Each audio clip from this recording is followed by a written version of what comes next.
더 단단한 내가 되기 위한 인생 수업이라는 주제로 우리가 4주 정도 함께 말씀을 묵상하기를 원합니다.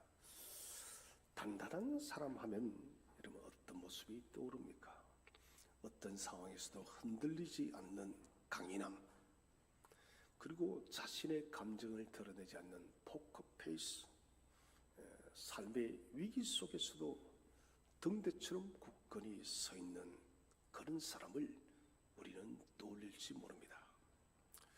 우리 모두 어쩌면 그런 내면의 견고함을 원하고 있습니다. 변화무쌍한 세상 속에서 불안에 휩쓸리지 않고 언제나 마음의 중심을 지킬 수 있다면 그것은 굉장히 복된 일일 것입니다. 그러나 현실은 많이 다릅니다. 굳게 결심하지만은 그 결심이 얼마 가지를 못합니다. 그리고 사람들의 말 한마디에 나의 마음이 와르르 무너지기도 합니다. 눈에 보이는 문제 하나 때문에 그날의 모든 일정이 무너질 때도 있습니다. 더 단단해지고자 책을 읽고 노력하지만은 그 노력조차도 때로는 우리를 더 지치게 만들 때가 훨씬 많습니다. 자, 이런 상황 속에서 호세아 14장은 아주 역설적인 이야기를 합니다. 우리의 생각과는 정반대의 메시지를 주고 있습니다. 너희가 진실로 단단한 마음을, 견고한 마음을 가지기를 원한다면 이렇게 하라. 우리가 세상적으로 생각하는 세상의 그 지식과는 완전히 반대되는 이야기를 하고 있습니다. 14장에서는 진짜 단단해지는 것은 스스로 강해지려고 하는 자신의 의지에서 시작되지 않는다는 거예요. 오히려 자신의 약함을 인정하고 하나님께로 돌아갈 때 그때 우리의 단단함이 출발한다는 것입니다.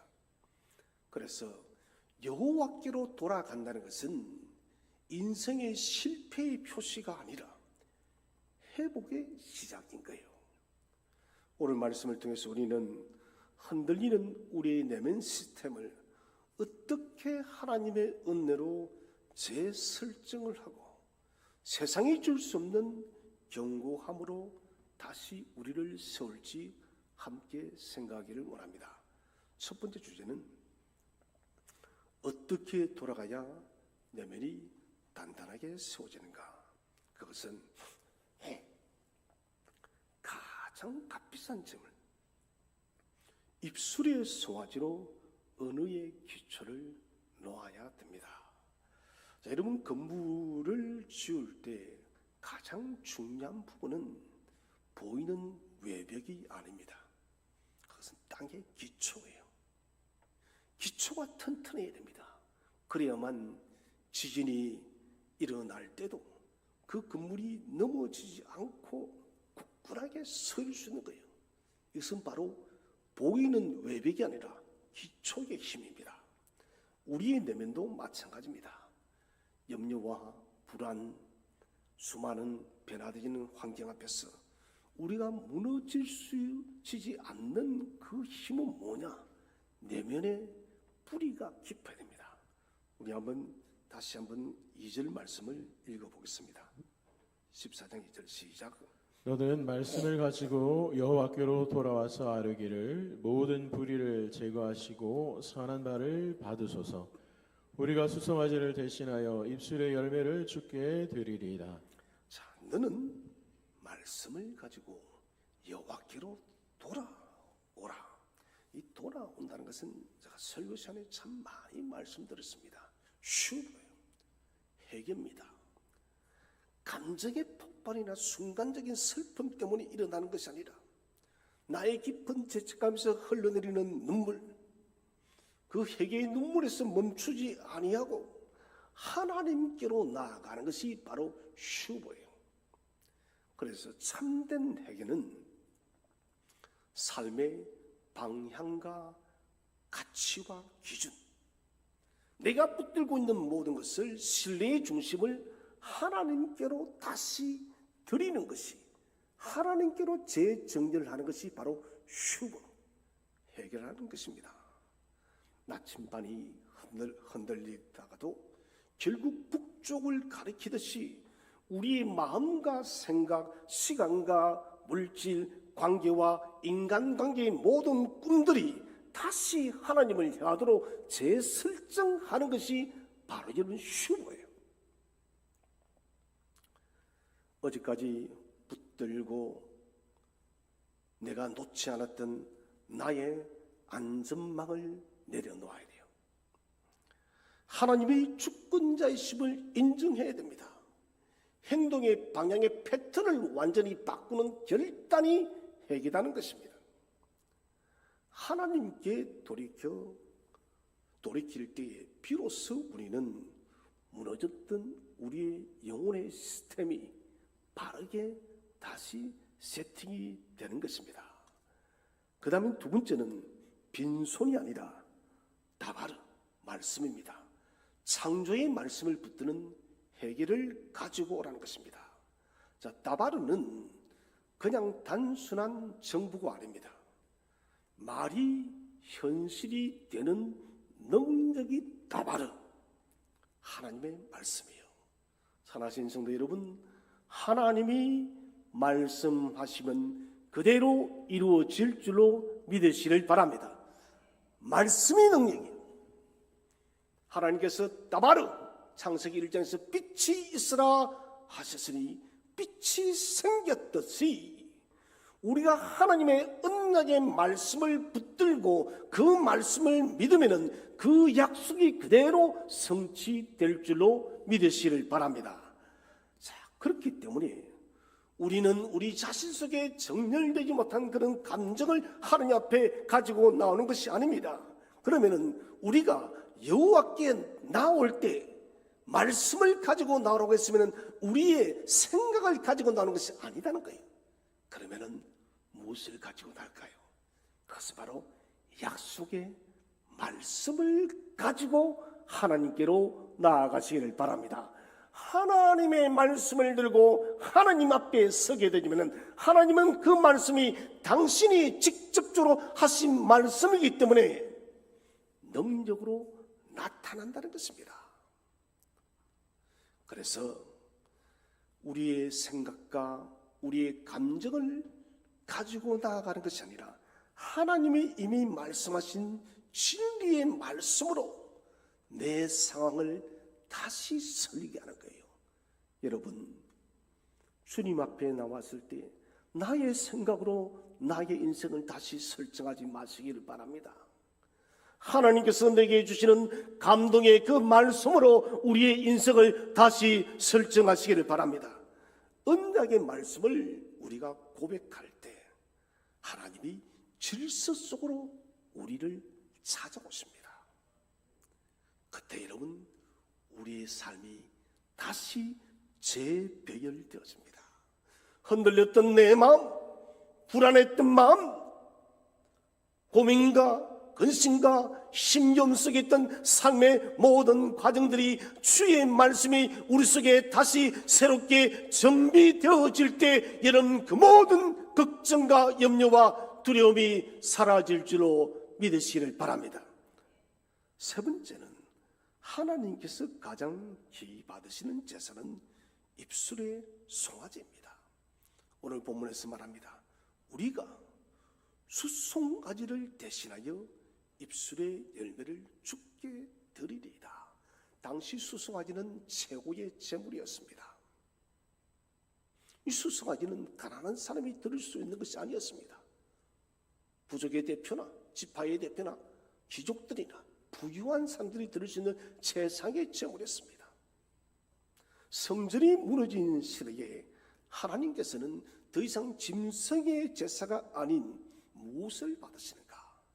마음에서 흘러나오는 진실한 고백을 받으시는 하나님이시단 거예요.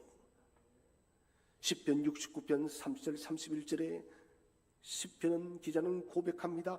감사함으로 하나님을 위대하시다 하고 이런 고백은 황소를 드림보다 여호와를 더욱 기쁘시게 함이 될 줄로 믿으시길 바랍니다. 여러분, 황소를 드리는 것보다 11절을 여러분 1억, 2억, 3억 드리는 것보다 우리의 진실 되어진 마음의 고백이 하나님을 영화롭게 할 줄로 믿으시길 바랍니다. 우리 하나님은 이것을 원하는 거예요. 이것은 무슨 말이냐? 단순히 우리 마음을 달래주기 위해서 그런 것이 아니라 우리에게 참된 것을 요구하고 있다는 것입니다. 하나님이 선하시고 다스리신다는 것을 믿고 드리는 참된 마음의 예배를 드리라는 것입니다. 여러분, 오늘 이 시간도 우리가 주 앞에 예배를 드릴 때 우리가 하나님 앞에 산저물 되어졌음을 믿으시길 바랍니다. 산저물이 되어져야 돼요. 제물이 없어도 예배는 멈추지 않습니다. 성전이 없어도 찬양은 계속됩니다. 우리의 입술이 살아있다면 우리는 제단 앞에 서 있는 것입니다. 여러분, 이렇게 고백하십시오. 하나님은 어떤 말을 기뻐하실까요?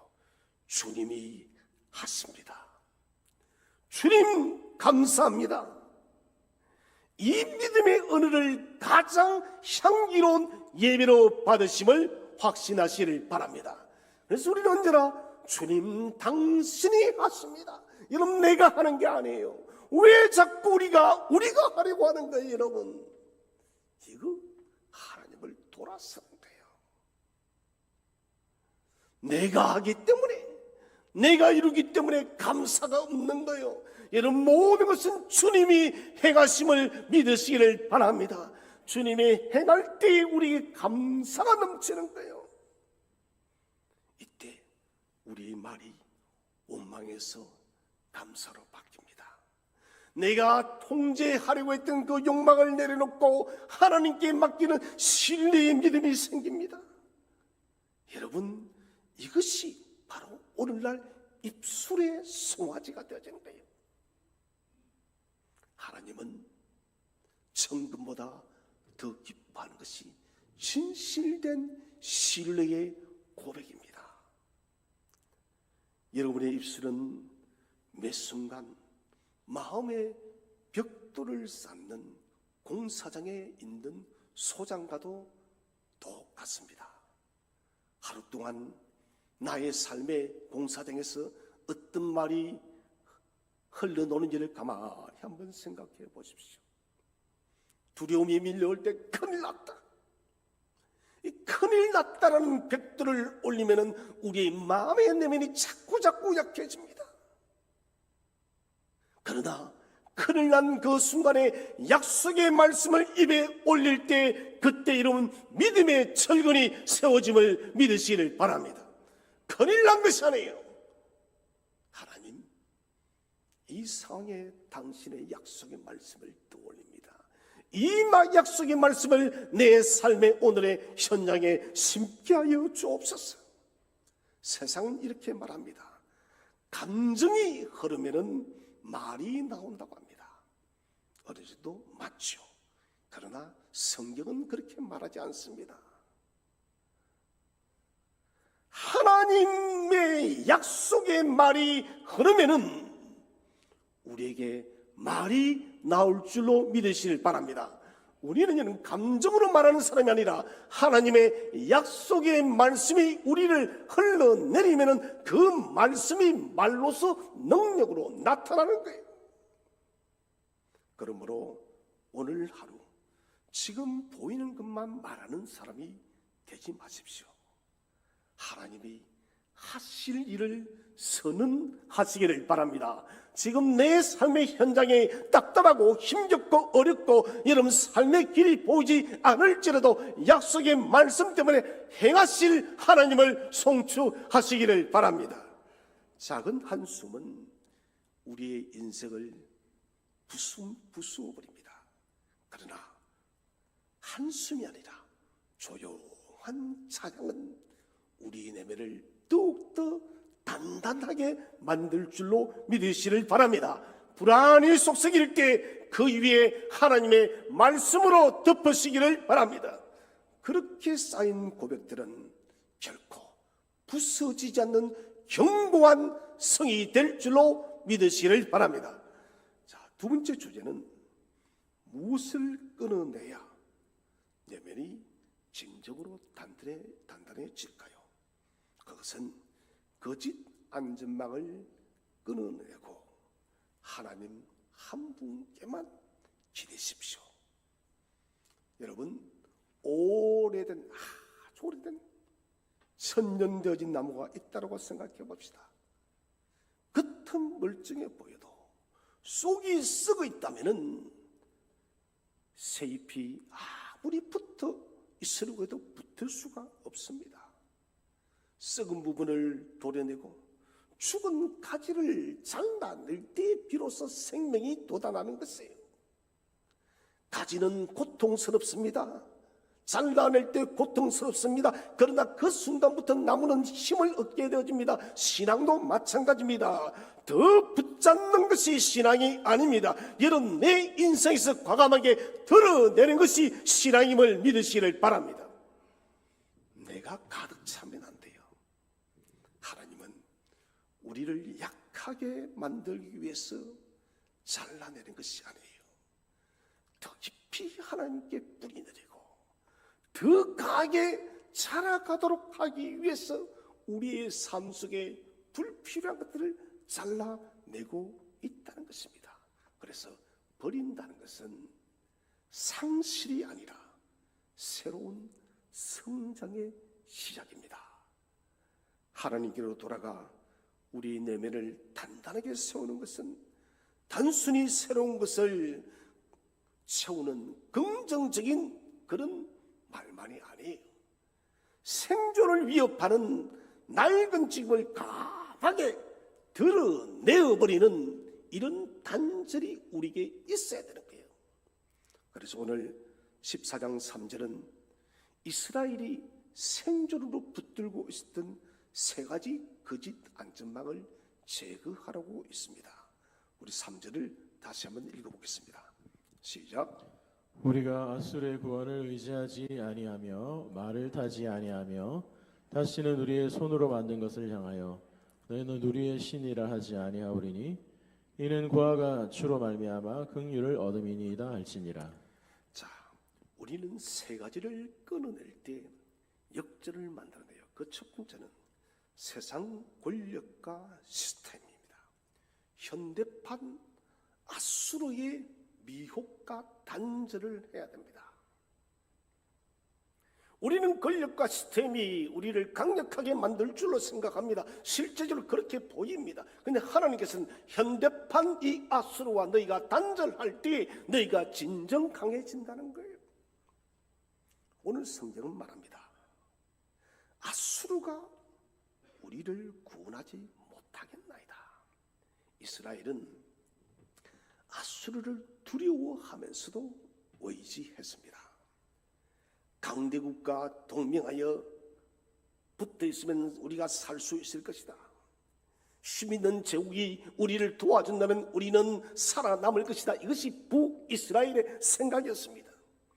그런데 아이러니하게도 힘이 되어줄 것 같았던 그 의지체가 결국은 이스라엘을 멸망케 하는 원인이 되어진 거예요.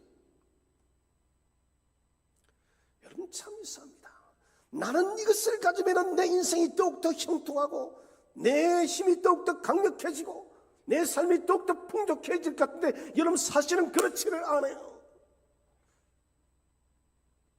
네가 그렇게 가지고 싶어 했던 것들을 우리가 가지게 되었을 때 그것이 욕망이 되어지면 그것은 도리어 나를 파괴시키는 것이 되는 거예요.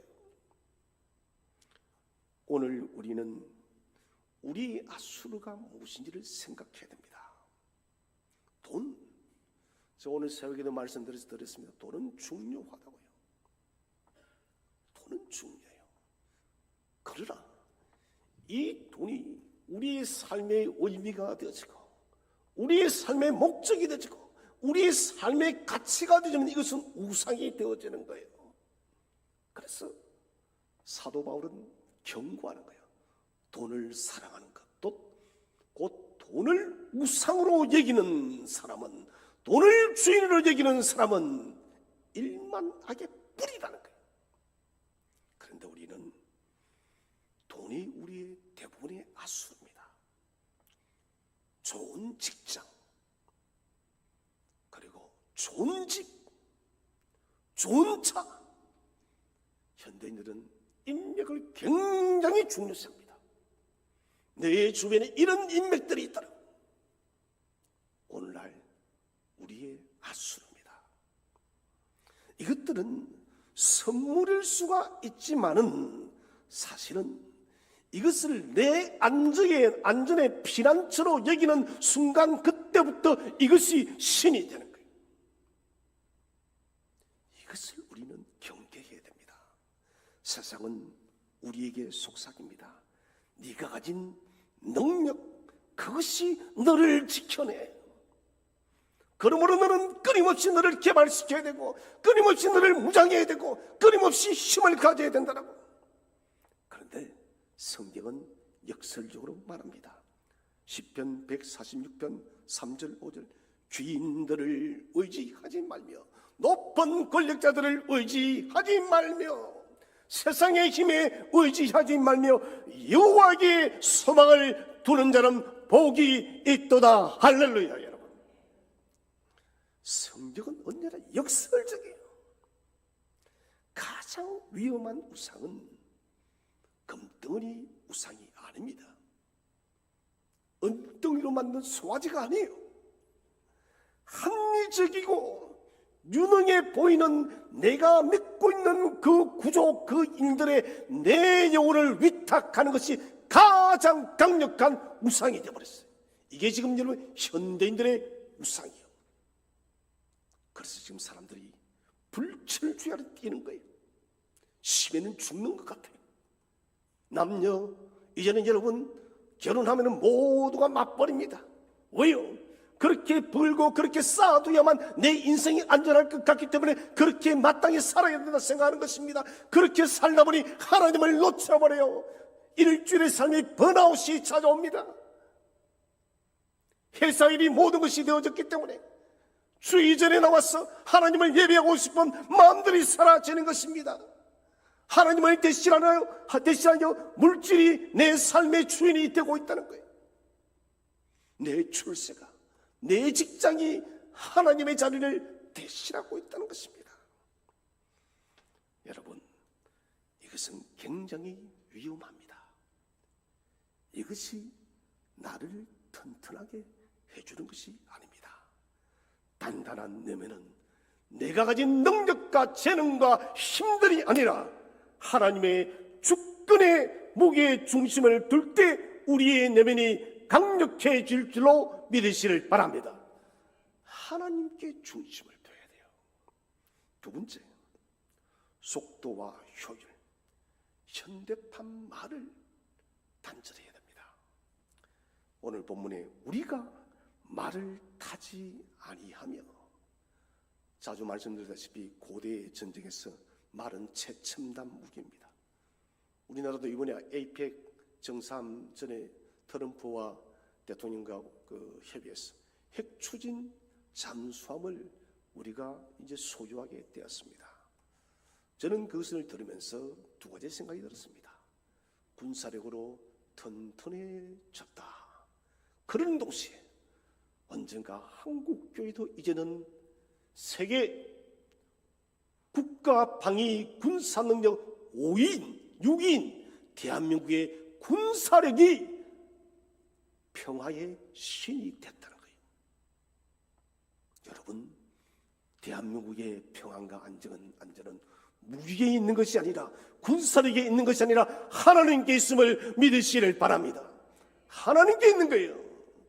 군사력이 아니에요. 오늘 이스라엘 보십시오. 이들은 군사력에 의지한 것입니다. 그래서 권력을 가진 왕들은 말을 더 많이 보고 더 빠르게 움직이려고 했습니다. 오늘 우리의 말은 무엇입니까? 끝없이 바쁘게 돌아가는 일정. 우리는 바쁘게 사는 사람들을 보면 갓생을 산다고, 마치 신처럼 완벽한 삶을 산다고. 왠지 바쁘게 사는 사람, 전화를 끊임없이 받고 스케줄이 빡빡한 사람 보면 정말 멋져 보입니다. 아니요. 빨라야만 인정받는 문화. 세상은 그렇게 말하는 것이에요. 지금이 기회야. 우리 내면 속에 계속해서 속삭이는 것입니다. 그래서 우리는 빠르게 사는 것, 분주하게 사는 것, 속도가 생존이라 믿고 누구보다 빨리 가야 된다고 또한 그렇게 생각하고 살아가고 있습니다. 그런데 그 속도는 우리의 영혼을 자주 부숴버립니다. 완전히 번아웃을 넘어져서 우리의 영혼을 탈진하게 만들어 버립니다. 결국은 하나님도 잃게 되어지고 자신도 잃게 됩니다. 하나님은 말씀하십니다. 그것이 스스로를 믿게 하고 하나님을 의지하게 하는 힘을 약하게 만드는 길이라는 것을 이미 알고 있는 거예요. 다시 말하면 세상의 말을, 세상의 시스템을 우리가 수용하면 할수록 사실은 더욱더 우리는 연약한 존재가 된다는 것을 잊지 말아야 된다는 거예요. 말에서 내려온다는 것은 게으른 것이 아닙니다. 그것은 더 빨리가 아니라 더 바르게, 즉시가 아니라 하나님의 때에 맞게, 내 추진력이 아니라 하나님의 인도하심으로 살아가는 결단을 말합니다. 저는 우리 성도들이 이런 복된 성도들이 되시기를 바랍니다. 진짜 담담함은 속도에서 나오지 않습니다. 하나님이 정하신 속도에 자신을 맡기고 신뢰함으로 살아갈 때, 그때 영혼은 비로소 정상적인 호흡을 하는 것이에요. 세 번째로, 자기 성취와 이미지. 우리 손으로 만든 신을 단절해야 됩니다. 오늘 성경에 보니 다시는 우리의 손으로 만든 것을 우리의 신이라 하지 아니하오리니. 성경이 말하는 우상은 좀 전에 말씀드린 것처럼 단순히 금송아지가 아닙니다. 오늘 우리의 손으로 만든 수많은 것들, 자기의 뛰어난 스펙, 나는 토익이 몇 점이고요, 어느 대학을 나왔고요, 어느 직장을 다니고요, 나의 커리어, 나는 이만한 경력과 이만한 능력과 이만한 힘을 가진 사람입니다. 그리고 내가 쌓은 경제적 기반을 한번 보시겠습니까? 나는 이만큼 튼튼합니다. 때로는 여러분, 교회 속에서 종교적인 성취까지도 이것이 현대인들의 자신의 손으로 만든 신이 되어버렸어요. 사람은 본능적으로 자신이 만든 것으로 자신을 증명하려고 해요. 저는 이 설교를 준비하다가 너무너무 힘든 거예요. 왜? 나 자신이 나를 증명한다는 것이 얼마나 힘든지 아십니까? 아무리 그렇게 이름 증명하려고 해도 사람이 인정해 주지 않으면 그것은 허무한 것이에요. 여러분, 내가 내 힘으로 나 자신을 증명하려고 하지 마시기를 바랍니다. 하나님이 저와 여러분을 증명해 줄 줄로 믿으시기를 바랍니다. 하나님이 소문나게 해야 됩니다. 그런데 사람들은 자신을 증명하고 그 위에 자기의 정체성을 세우려고 합니다. 내가 이런 사람이라고. 제가 예전에 간사 생활을 할 때 손님 한 분을 맞이했는데, 그때는 뭐 오프라인 시대니까 명함을 한 장 주더라고요. 한 장이 아니었나, 명함을 3장 받았어요. 3장을 받았는데 무슨 직함이 그리 많은지, 거짓말 제가 하나도 안 보태고요, 명함 하나에 직함이 한 25개는 들었더라고요. 3장이니까 몇 개요? 75개 직함. 저는 그때 그런 생각이 들었습니다. 이게 당신이에요? 저는 그 사람을 2번 다시 만나지 않았습니다. 허세의 사람이에요. 여러분, 그것이 우리가 아니에요.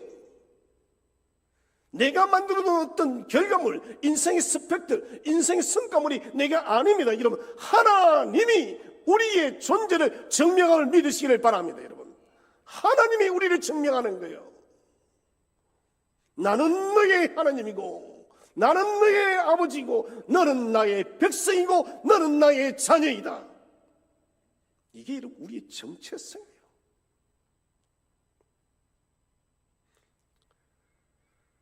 그런데 이 자기 구축의 신앙은 결국 자기가 자기를 구원하려고 합니다.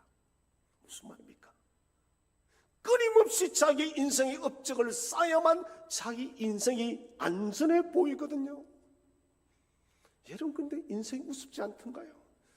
그렇게 열심히 사는데 갑자기 암이 찾아왔어요. 간이 사기랍니다. 죽을 날 준비하라고 해요. 여러분, 이게 인생이에요. 그렇게 출세했는데 아이가 곁길로 나갑니다. 그렇게 성공했는데 부부관계가 이미 틀어져 있습니다. 가정이 무너졌어요. 이게 여러분 자기 구원을 만든 결과예요. 더 쌓아야 하고, 더 증명해야 하고, 더 비교해야 하고, 결국 그러지 못하면 못할수록 내 삶의 불안은 더욱더 깊어간다는 것입니다. 살아신 여러분, 참된 단단함은 내가 쌓아 올린 것 위에 서는 순간이 아닙니다. 나를 지으신 분 앞에서 내가 누구인지 다시 확인할 때 시작됨을 믿으시를 바랍니다. 그래서 복음은 나를 세운다가 아니에요. 나는 무너져도 하나님이 세운다는 것이 복음임을 믿으시를 바랍니다. 세상은 나를 내가 세우지만은 주님은 그렇게 말하지 않아요. 하나님이 너를 세워. 너 넘어져도 하나님이 세워. 여러분, 하나님은 저와 여러분의 인생의 모든 것들을 붙들고 있음을 믿으시기를 바랍니다. 우리가 만든 성취가 우리를 지탱하는 것이 아니라 하나님이 우리를 붙드시는 은혜가 우리의 기초가 되어야 되는 거예요. 여러분, 우리 인생의 근본적인 기초를 가만히 들여다보세요.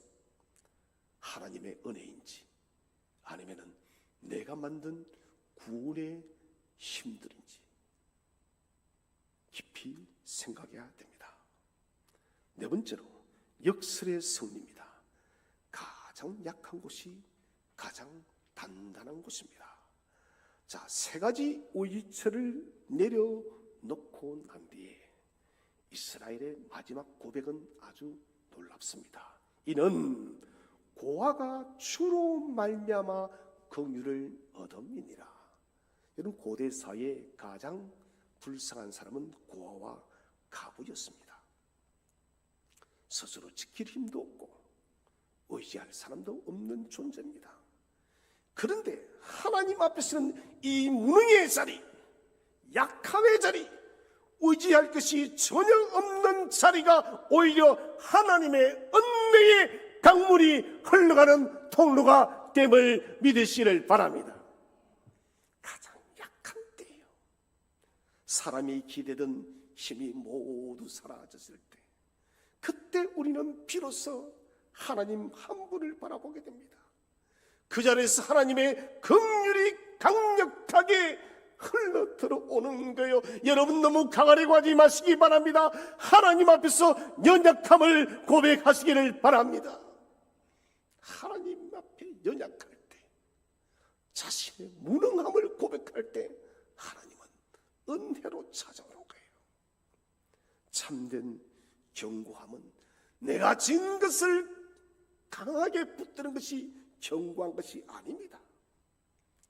하나님 아래 모든 힘을 다 내려놓고 하나님만이 나의 보호자시며 하나님만이 나의 구원자시고 하나님만이 나의 소망이라는 것을 고백할 때 하나님의 능력이 찾아올 줄로 믿으시기를 바랍니다.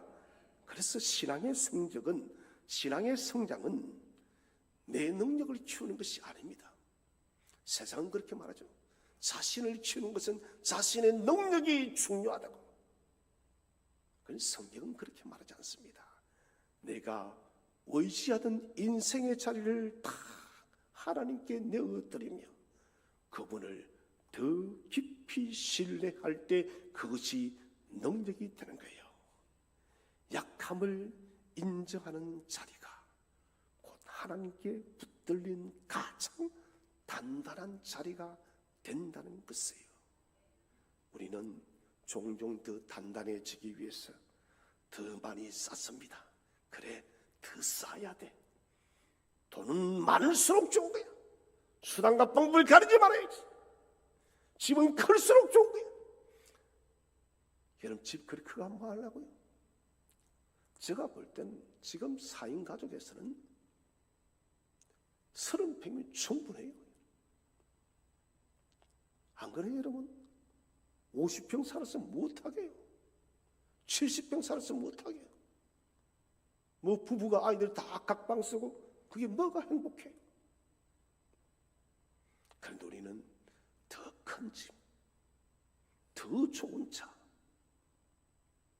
더 많은 연봉, 더 촘촘하게 방하고 더 능력 있게 자꾸 우리를 꾸며가는 거예요. 그러나 믿음의 세계에서 강해짐은 덧붙이는 기술이 아니라 드러내는 용기임을 믿으시길 바랍니다. 무엇을 더하는 것이 아니에요. 하나님 앞에서 드러내는 것입니다. 오늘 나를 지탱해야 하고 믿었던 것을 여러분 잠잠히 점검해 보시기 바랍니다. 나의 경력들, 내가 믿는 안정, 만약을 대비한 나의 인생의 계획들, 이런 안전장치를 내려놓자는 것입니다. 하나님 앞에서 무장해제될 때 비로소 그때 우리는 심장이 안식의 숨을 쉬는 거예요. 불안의 심장이 이제는 평안의 호흡을 하는 것입니다. 약점을 감추지 말고 하나님께 드리시기를 바랍니다. 한계를 부끄러워하지 말고 하나님께 고백하시기를 바랍니다. 내가 더 붙들지 않겠다는 선택이 하나님이 나를 붙들어 줄 줄로 믿으시기를 바랍니다. 그래서 진짜 단단함은 내가 진 방패가 아니라 하나님께 나의 모든 것을 맡길 때 가장 강력해짐을 믿으시기를 바랍니다. 마지막 세 번째로, 결국 누가 우리를 진정으로 단단하게 만드는가? 그것은 깨어진 내면을 다시 세우고 완성하시는 분은 오직 하나님 한 분이십니다. 할렐루야. 여러분, 하나님 한 분밖에 없어요. 우리는 말씀을 붙들었고 거짓된 의지처를 끊어내야 됩니다. 그러나 그 모든 과정은 준비입니다. 내면이라는 성전의 실제 건축자는 하나님이십니다. 오늘 호세아 14장 4절은 주어가 바뀌어요. 우리가 돌아가겠다 해서 아니요, 내가 고치겠다. 여러분, 우리가 돌아간다 할지라도 하나님이 고치지 않으면 안 되는 거예요. 하나님이 저와 여러분을 고치는 분이심을 믿으시기 바랍니다. 하나님이 주도적으로 역사하는 거예요. 그래, 너희가 돌아왔니? 내가 고쳐줄게. 너희들 불안했지, 두려웠지, 실패했지, 아팠지, 힘들었지. 그래, 내가 고쳐주마. 신앙의 주체가 사람에게서 하나님으로 옮겨지는 순간입니다. 회개는 인간이 쌓는 탑이 아니라 하나님이 우리에게 내려오시는 것이에요. 그때 회개가 일어나는 거예요. 우리 오늘 4절 말씀을 다시 한번 읽어보겠습니다. 시작. 내가 그들의 안역을 고치고 기쁘게 그들을 사랑하리니 나의 진노가 그에게서 났음이니라. 아멘. 누가 고치고요? 하나님이. 우리가 돌아갔지만은 하나님이 고쳐준다는 거예요. 완전한 정비사요, 완벽한 정비사요 실수가 없으신 하나님이 오늘 이 시간도 저와 여러분을 고치고 새롭게 함을 믿으시기를 바랍니다. 첫 번째, 어떻게 하나님 고치시는가? 라파입니다. 여호와 라파, 치유하시는 하나님. 우리를 고친다는 거예요. 치유한다는 거예요. 우리는 단순히 실수만 하는 존재가 아닙니다. 관계 속에서 받은 상처와 마음의 앙금을 품고 살아가는 연약한 존재예요. 그래서 고린도후서 4장 7절에 우리는 질그릇 같다 했습니다. 사람의 의지와 의술, 성취와 깊은 명상으로도 닿지 못하는 영혼의 뿌리청은 오직 하나님만이 만지심을 믿으시를 바랍니다. 아무리 여러분 사람이 명상을 하고 절간을 찾아고 무엇을 한다 할지라도 인간의 기쁜 뿌리는 오직 하나님이 만질 줄로 믿으시를 바랍니다. 하나님이 만져주는 거예요. 그러면서 라파, 여호와 라파, 내가 너의 깊은 마음의 뿌리를 고치마. 죄의 상처뿐만이 아닙니다. 내 속에 있던 비난의 독소와 상처와 아픔, 왜곡되어진 자상, 두려움에 눌렸던 감정의 모든 것들까지도 하나님은 라파 치료함을 믿으시길 바랍니다. 단단함이란 억지로 버티는 것이 아니에요. 여러분 그만 버티세요. 강한 척하지 마세요. 고침받은 마음이 하나님 안에서 쉼을 누리는 것이 강력함이라는 것을 믿으시길 바랍니다. 두 번째로 내다봐, 기쁘게 사랑하시는 하나님. 기쁘게 사랑하니니 이것은 단순한 자비가 아닙니다. 하나님의 기쁨이 우리에게 기울어졌다는 거예요. 이것은 정말 은혜로운 말씀이에요. 하나님의 기쁨이 다른 곳에 기울어진 것이 아니라 저와 여러분에게 기울어져 그 기쁨이 한없이 흘러내려오는 것이에요. 사랑이 하나님의 성품이라면 기꺼이 사랑하심은 그분의 감정이고 방향입니다. 감정이 여러분 얼마나 중요합니까? 방향이 얼마나 중요합니까? 하나님의 사랑은 우리에게 향하고 있고 우리에게 흘러오고 있음을 믿으시기 바랍니다. 이 사랑은 헤세드, 언약적 사랑입니다. 억지로 하나님이 우리를 품은 것이 아니라 기뻐함으로 우리를 품으셨다는 것입니다. 그 사랑이 나를 유지하는 힘이에요. 우리는 우리의 힘으로 나를 유지하려고 하는데 여러분 아니요, 하나님의 사랑으로 우리를 유지하시기를 바랍니다. 사랑받음의 정체성이 곧 우리 내면의 안정입니다. 하나님이 나를 기쁘게 여기신다는 사실을 아는 순간 우리는 흔들리지 않습니다. 같이 한번 인사합시다. 우리는 흔들리지 않습니다. 하나님의 사랑이 나에게 임하기 때문입니다. 아멘입니다. 여러분, 하나님의 사랑이 나에게로 쭉 계속해서 흐르는 거예요. 하나님이 그렇게 작정했다는 거예요. 그렇기 때문에 우리는 세상의 큰 풍랑과 인생의 문제 앞에서도 인생의 영혼의 고요함을 받아 누릴 수 있다는 것입니다. 세 번째는 진노의 철회입니다. 과거에서 해방하시는 하나님. 성경은 말합니다. 나의 진노가 떠났음이니라. 얼마나 더 은혜로운 말씀이에요. 이곳저곳 맞아서 피투성이고 상처투성인데 이제 하나님께서 진노를 처리하시고 나의 진노가 떠났다. 너희는 과거에서 이제는 해방되어진 참된 자유인이다. 하나님은 심판을 멈추셨을 뿐만 아니라 관계와 운명을 새로 여시는 분이십니다. 용서라는 것은 과거를 단순히 지우는 게 아닙니다. 하나님이 우리를 그 과거에서 풀어내어 새 길을 열어주는 것이 용서임을 믿으시기를 바랍니다. 제 용서받는 것도 감사한데 하나님이 그곳에서 새 길을 연다는 거예요. 내가 인생에 이만한 큰 죄를 지었어요. 너무 큰 충격적인 죄예요. 큰 실패예요. 그런데 하나님은 우리가 자백할 때 용서하시고 다시 새 길을 여시는 하나님이에요. 우리는 과거의 발목을 잡히지만 하나님은 용서할 뿐 아니라 다시 앞으로 걸어갈 힘을 주심을 믿으시기를 바랍니다. 그래서 용서받았던 사실은 죄책의 무력함을 증명하고 죄책감의 무력함을 증명하고 은혜로 사는 새로운 시간대로 우리를 옮겨주는 거예요. 이게 용서예요.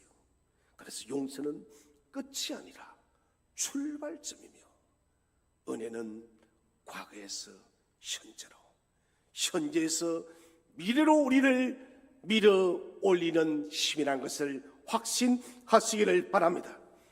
단단해지려는 몸부림을 멈추고 이제 하나님께 마음을 맡기십시오.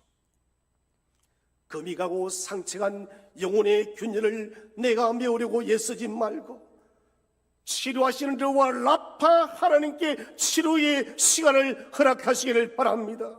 성과와 안정으로 나를 방어하려고 하지 말고 하나님이 기뻐하는 존재를 깊이 인식하시고 하나님께 그냥 머무시기를 바랍니다.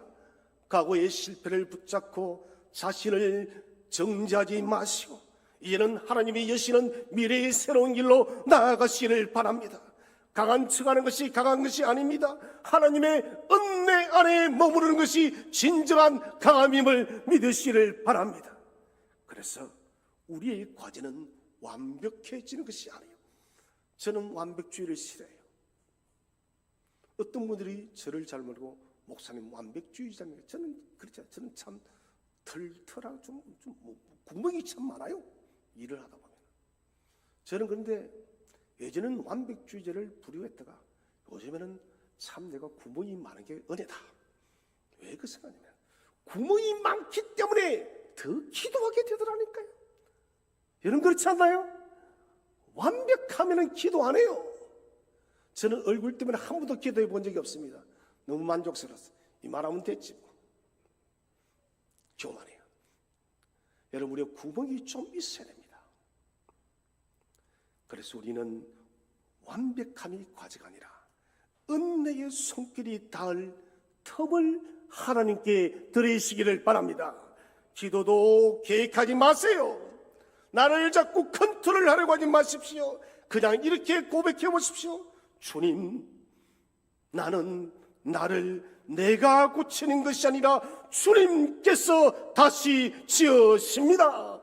주님, 내가 여기 있으니 나를 고쳐 주시옵소서.